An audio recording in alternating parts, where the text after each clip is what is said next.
बिस्मिल्लाहिर्रहमानिर्रहीम। आज हम लोगों ने प्रूफ करना है डिमॉर्गन लॉ। डिमॉर्गन लॉ क्या होता है?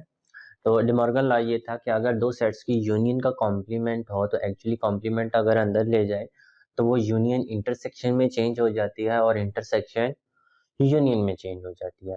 अब हम लोगों ने इसका प्रूफ करेंगे सबसे पहले, फिर इसको वेन डायग्राम से देखेंगे, फिर इसकी कुछ एग्जांपल्स भी करेंगे।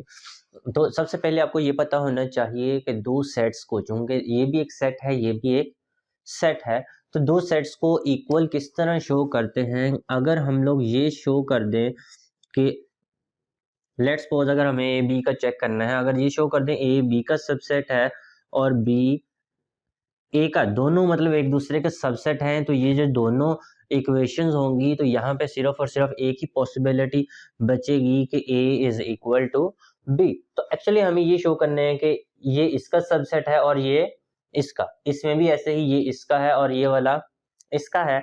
अब अब अगला क्वेश्चन आता है कि आपको कैसे पता चलेगा कि हम लोग सबसेट कैसे शो करते हैं। अगर आपको सबसेट का पता होगा तब आप इसको शो कर पाओगे।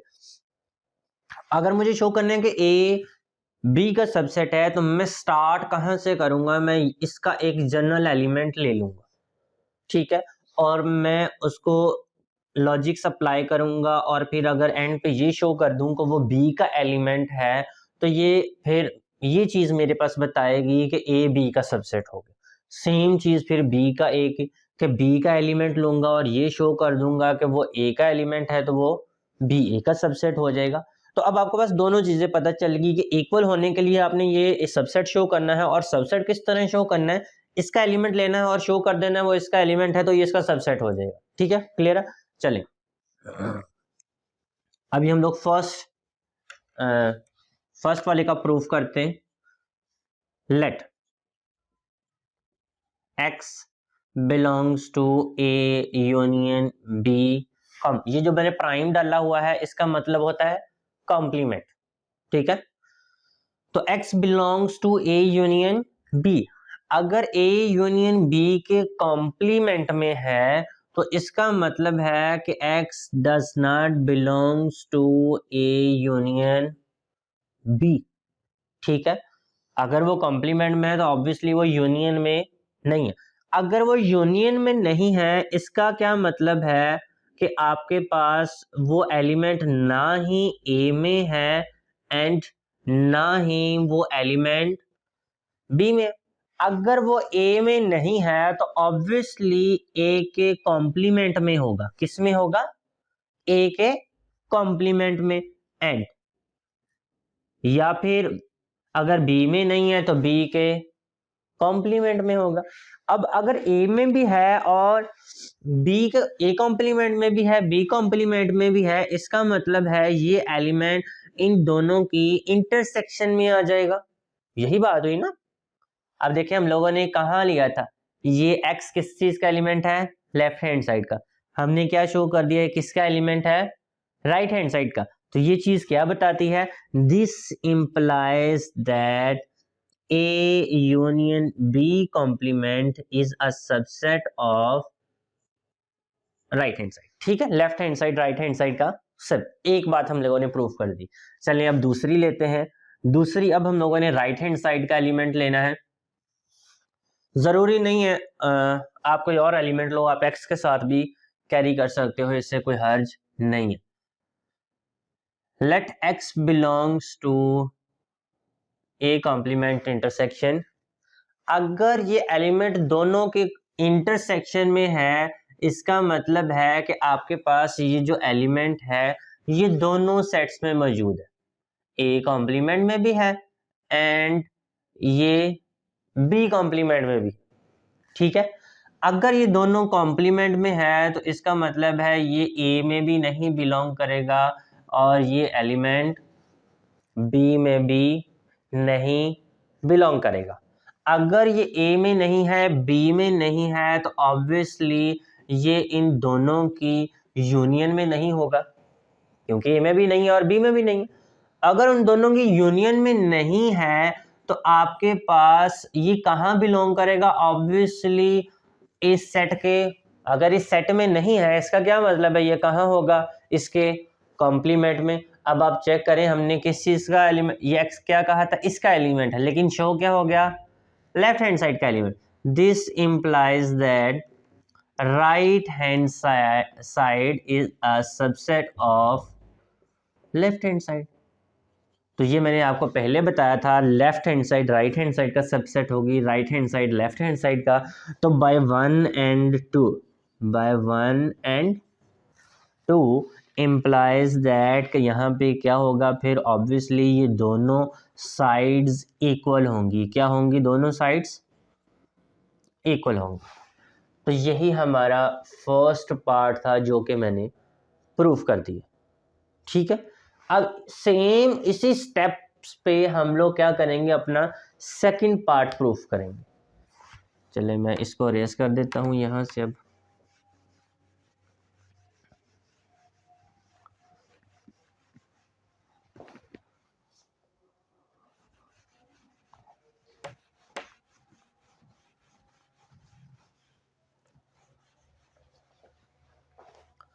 चलेंगे अब सेकंड पार्ट का प्रूफ करते हैं। Let x belongs to a intersection b complement. अगर वो उन दोनों के कॉम्प्लीमेंट में है तो ये क्या इम्प्लाइज करेगा कि वो दोनों की इंटरसेक्शन में नहीं है। ठीक है, दोनों की इंटरसेक्शन में नहीं है। अगर दोनों की इंटरसेक्शन में नहीं है इसका मतलब है, अब यहाँ पे क्या क्या पॉसिबल है, इंटरसेक्शन का क्या मतलब है, यहाँ पे मैं थोड़ा सा आपको डिस्क्राइब कर देता हूँ। जैसे ये आपके पास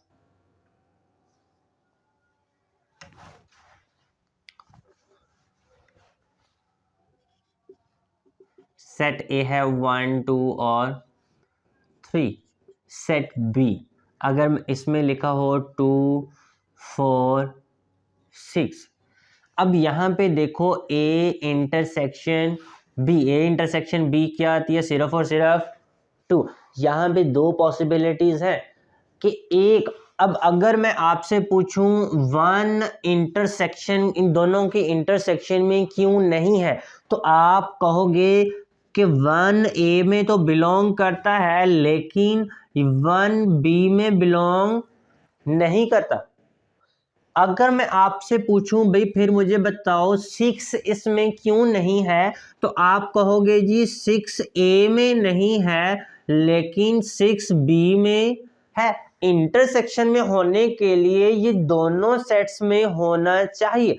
तो यहाँ पे इसका मतलब है, क्योंकि यहाँ पे हमें नहीं पता x कौन सा एलिमेंट है, x ये वाली कंडीशन सेटिस्फाई करता है या फिर ये वाली करता है, तो यहाँ पे इंटरसेक्शन के लिए हम लोग फिर एंड नहीं और का लफ्ज लगाते हैं कि कोई एलिमेंट यहाँ पे क्यों नहीं है। वो कहते हैं शायद ये इस वजह से नहीं है कि वो ए में नहीं है, लेकिन ज़रूरी नहीं है कि वो सिर्फ ए में ना होने की वजह से नहीं है, ये भी हो सकता है भाई वो इस वजह से हो कि वो बी में नहीं है। तो ये दोनों चीज़ें, ये वाली दोनों बातें मैंने यहाँ पे और के साथ लिखी, ये भी हो सकता है और ये भी हो सकता है। चले, अगर ये दोनों साइडें पैरेलल चलेंगी, जो दोनों पॉसिबल केसेस थे वो साथ साथ चलेंगे। अगर वो ए में नहीं है, ए में नहीं है इसका मतलब है वो उसके कॉम्प्लीमेंट में होगा। ए में नहीं है इसका मतलब है ओके, लेकिन अगर ये केस होता तो फिर क्या होता, फिर अगर ये बी में नहीं है तो इसका मतलब है बी के कॉम्प्लीमेंट में। ठीक है, अगर वो ए कॉम्प्लीमेंट में है बी कॉम्प्लीमेंट में भी है तो ऑब्वियसली इन दोनों की वो फिर यूनियन में तो आ जाएगा। में हुआ तो वो ए कॉम्प्लीमेंट है इस वजह से वो इसमें आ जाएगा। अगर ये केस हुआ चूंकि वो बी कॉम्प्लीमेंट में है तो फिर भी वो इन दोनों की यूनियन में आ जाएगा। अब आपने क्या यहाँ पे सपोज किया था कि x लेफ्ट हैंड साइड का एलिमेंट है, आपने क्या शो कर दिया है, वो राइट हैंड साइड का एलिमेंट है। This implies that left hand side is a subset of right hand side. इसको मैंने क्वेश्चन नंबर 1 कह दिया। हमने एक बात प्रूव कर दी है कि left hand side right hand side का क्या होता है, सबसेट होता है। अब दूसरी बात हम लोगों ने जो प्रूफ करनी है वो आप लोगों को पता है, हम लोगों ने राइट हैंड साइड को शो करना है। लेट